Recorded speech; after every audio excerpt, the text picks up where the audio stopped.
A graça e a paz. Passando por aqui para deixar uma palavra, uma meditação para a sua vida, para a nossa vida, e no qual o Senhor tem ministrado aos nossos corações. E eu queria compartilhar, quero ser bem breve.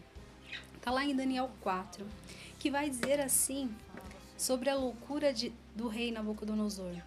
E lá no versículo 4, vai dizer assim: eu, Nabucodonosor, estava tranquilo em minha casa, feliz no meu palácio. E ele teve um sonho. E esse sonho era uma árvore frondosa, uma árvore que todo mundo, né, se encaixava ali naquela árvore e tal.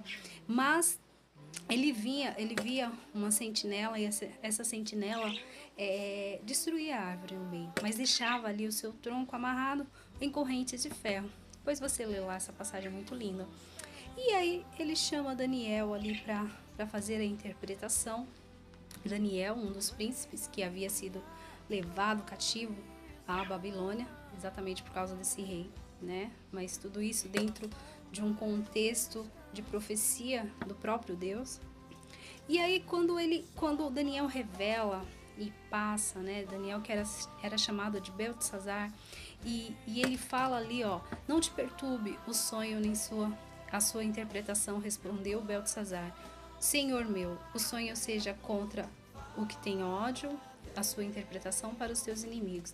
A árvore que viste, que cresceu, se tornou forte, cuja altura chegou até o céu e foi vista por toda a terra. E ele vai falando, vai discorrendo.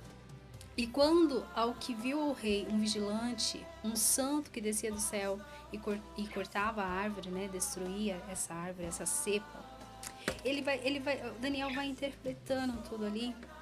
E aí ele fala assim, no versículo 26 do capítulo 4: quanto ao que foi dito, que se deixasse a cepa da árvore com as suas raízes, é o teu reino que tornará a ser teu, depois que tiveres reconhecido que o céu domina.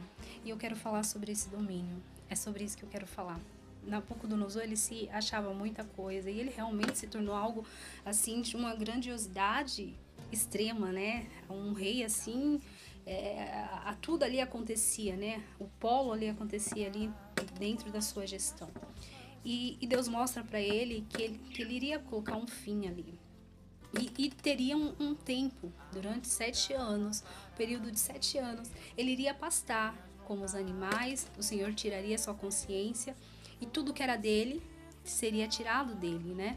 O Senhor tirou, e realmente passou-se 12 anos, 12 meses, e após esses 12 meses que Daniel revela, o alerta para mudar, para que sua arrogância diminuísse, ele se vê novamente ali andando, passeando sobre o palácio real da cidade de Babilônia, e falou o rei e disse: não é esta a grande Babilônia que eu edifiquei? E ele se encheu de glória. E muitas vezes você está aí se enchendo de glória porque você está fazendo alguma coisa que está dando certo, alguma coisa que está bombando, ou se achando cheio do Espírito Santo, ou se achando a tal, em alguma situação, em alguma área da sua vida.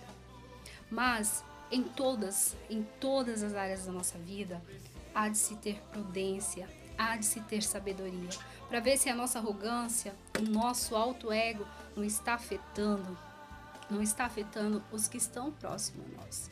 E ali o Senhor leva a Nabucodonosor a ficar retirado por um tempo, a reconhecer que tudo que ele tem foi dado pelos céus, foi permitido pelos céus, foi o Senhor que permitiu. E na nossa vida não é diferente.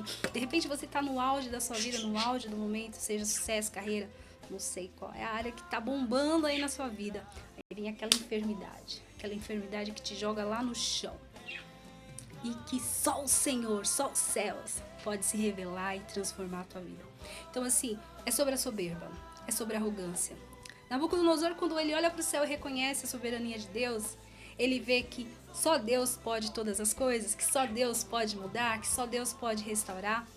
Ele se derrama ali, reconhece esse Deus e exalta esse Deus. E vai falar lá no versículo 37: agora, pois, eu, Nabucodonosor, louvo, exalto e glorifico ao Rei do céu, porque todas as suas obras são verdadeiras e os seus caminhos justos, e pode humilhar os que andam na soberba. Então, a mensagem de hoje é: o Senhor, ele abate, ele exalta, Ele enriquece, ele empobrece. Ele tem poder, você acreditando ou não, você crendo ou não, a enfermidade chega para todo mundo. O dia da adversidade chega para todo mundo.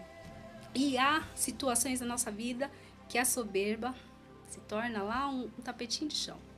Então, assim, não deixe a soberba contaminar o teu coração.